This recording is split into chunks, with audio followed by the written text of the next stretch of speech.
One of the most confusing things that can happen at a career crossroads is this. A woman can be very good at something that is no longer fully right for her. She can be competent, respected, effective, trusted, successful, and still feel the growing sense that something deeper is off. And that can be very hard to understand, especially for high achieving women, because many successful women have spent years learning to trust competence. If I'm good at this, it must mean something. If I keep getting rewarded for this, it must mean something. If people keep coming to me for this, it must mean something. And it does mean something. It means you've built skill, developed capability, and performed at a high level. But it may not mean what many women think it means. It may not mean this is still the deepest truth of your path. It may not mean this is still the most aligned use of your life. And that distinction matters so much because many women stay stuck at a career crossroads, not because they have no strengths, but because they have many developed strengths that it becomes hard to tell a difference between what comes naturally, what has been learned, and what has simply been rewarded. That is what we're going to talk about today. The difference between natural abilities, learned competence, and externally rewarded success. Why those things overlap but are not the same. And why understanding that difference can help a woman stop building her future around what she has merely become good at and start paying closer attention to what is actually most true. Welcome to another episode of the Leadership Purpose with Dr. Robin podcast. I'm so glad you're here and listening into the podcast. I say it all the time and I will continue to say it. I really, really appreciate you. And thank you for listening in and helping us get ranked in the top 5% of all podcasts globally. And if you haven't yet subscribed to the podcast, follow and take an extra moment to even review the podcast. It will make a big difference for us. Okay. Thank you for that. Now, over the last several episodes, we've been moving deeper into the identity work underneath a career crossroads. We've talked about why the questioning you have is real, why it's not random, why achievement doesn't always bring clarity, why strategy alone often fails. We talked about why the inner signs matter. We talked about why a career crossroads is often more about reconnection than reinvention. And then in the last episode, we talked about why your earlier life may hold important identity clues for you. Now, today, I want to focus on one of the most important distinctions a woman can make when she is trying to understand herself more clearly. And it is this: being good at something is not always the same as being naturally aligned with it. Now, that can sound simple at first, but for many high achieving women, it is a deep realization because when you've spent years building skill, being rewarded, becoming known for competence, it can be difficult to tell whether something is truly yours or whether it is simply something you have learned to do exceptionally well. So today, I want to slow that down because I think the distinction can bring tremendous relief and clarity. So now let's talk about why this distinction is so hard for many high achieving women. And I think this is especially hard for high achieving women because many of us have been conditioned to treat excellence as direction. We think, I'm good at this, so I should keep doing it. I can do this well, so this must be where I belong. People value me here, so maybe it's the right path. Again, those make sense because competence does matter, capability matters, results matter. But competence is not always the same as natural ability and design. And that's a part many women have never been taught to separate. If you're intelligent, disciplined, and adaptable, you have become really good at many things. And you can become good at things out of necessity, good at things out of ambition, good at things because the environment rewarded you for developing that skill, good at things because your sense of responsibility would not let you do them halfway. And because all of that can look like alignment from the outside, many women never stop to ask a deeper question. And here's the question: did this come naturally to me, or did I become good at it through effort, repetition, and expectation? And that's not a small question because the answer can change how you understand your whole path. Natural ability, learned competence, and rewarded performance are not the same thing. Now, let me make the distinction clearly. A natural ability is something that tends to come more instinctively to you, not necessarily effortlessly all the time, but with a kind of native ease or underlying fit. It often feels deeply like you. A learned competence is something you've become good at through practice, repetition, experience, and discipline. It may not have started as natural, but you developed real ability there over time. And rewarded performance is something the world around you has positively reinforced. You know, people praised it, promoted, depended on it, compensated you for it. All these can overlap. Something can be natural, developed, and rewarded, but they do not always overlap. And when they do not, confusion begins. Because a woman may assume that because something is rewarded, it must be natural. Or because she has become highly competent at something, it must be deeply aligned. But sometimes what has been rewarded most heavily is not what is most native to her. Sometimes it is simply what she became really good at delivering, performing.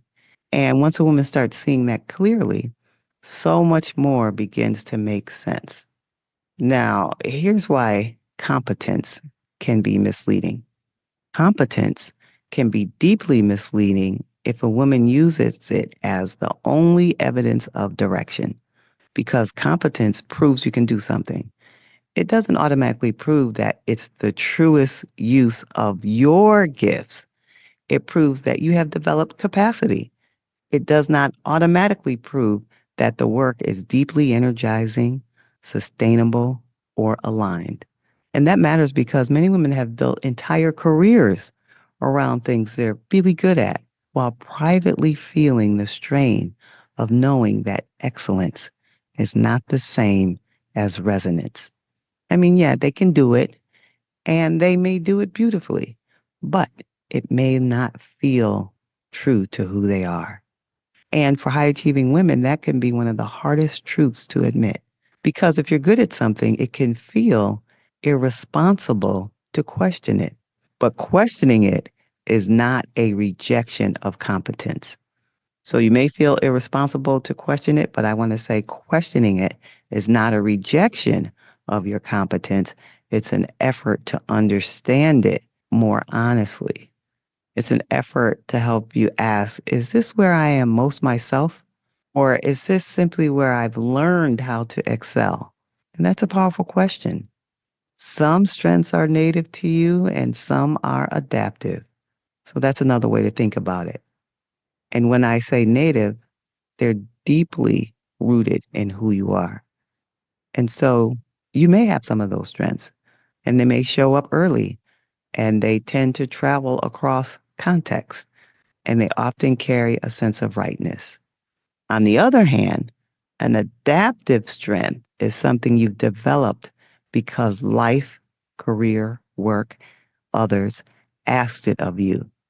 Maybe you became highly organized because chaos required it. Maybe you became excellent at reading people because it helped you navigate difficult spaces.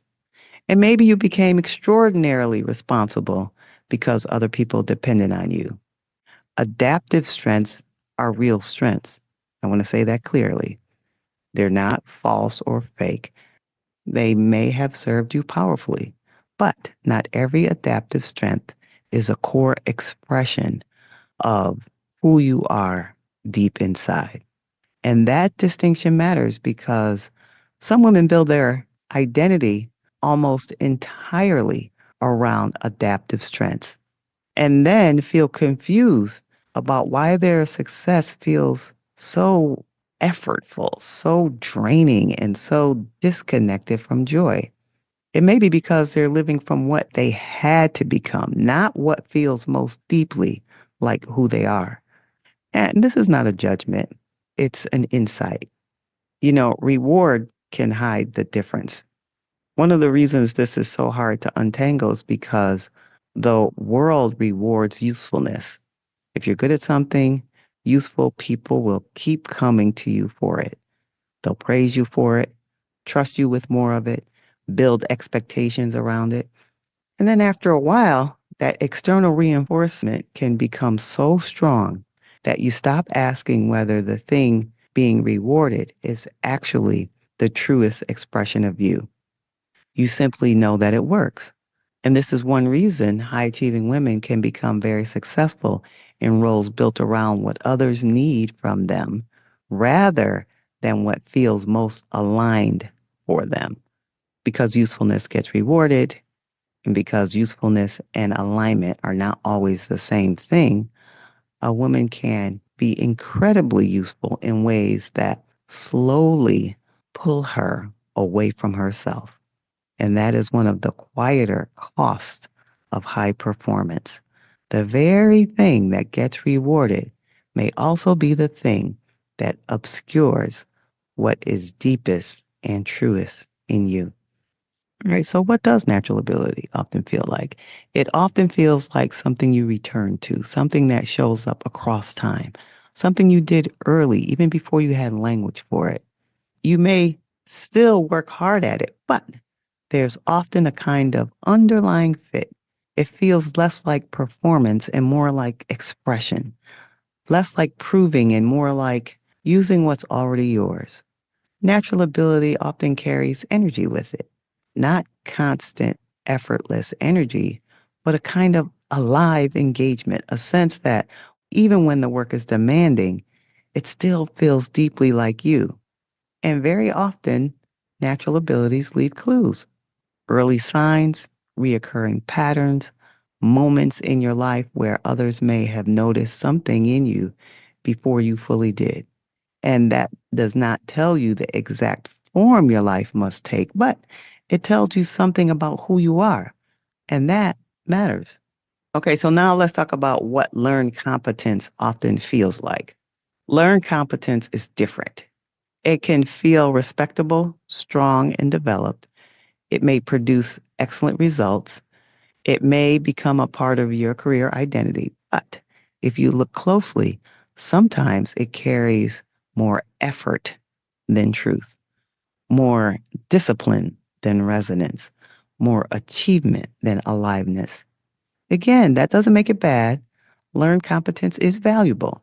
But when a woman confuses learned competence with deepest alignment, she can overbuild her future around what she has become effective at rather than what most reflects her.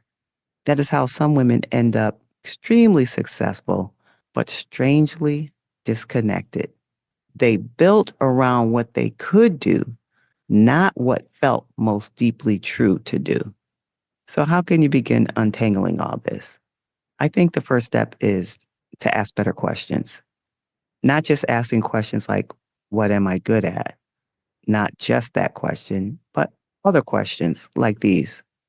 What comes most naturally to me, even across time? What have I become good at mostly because my life, my career required it?